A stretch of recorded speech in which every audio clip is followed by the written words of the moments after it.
ওরে বাবা রে, ও মারে কি ঠান্ডা রে।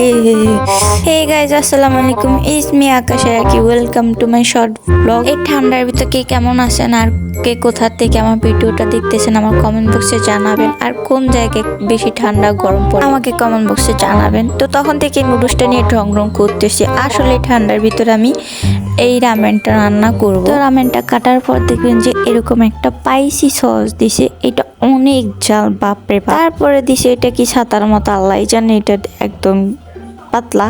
তো যাই হোক, পানিটা গরম হয়ে গেছে, আমি এখানে রামেনটা দিয়ে দিলাম। রামেনটা লাড়তে লাড়তে মনে হইতেছে আমার একটা বান্ধবী আছে যার চুলগুলো কোকড়া কোকড়া, মনে হইতেছে আমি ওর চুল রান্না করতেছে।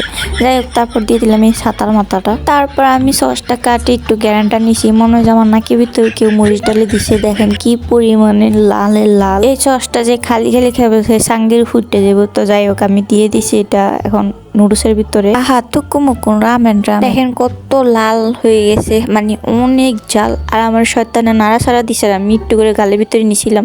ভাই রে ভাই, কি পরিমাণ ঝাল।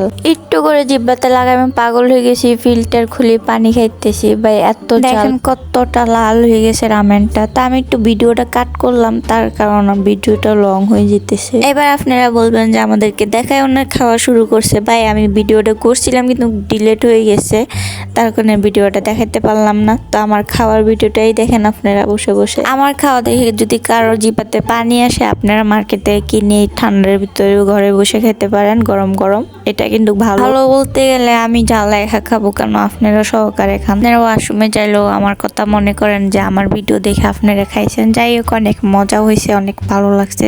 তো দেখা হবে আপনাদের সাথে নতুন ভিডিওতে। বাই, আল্লাহ হাফেজ।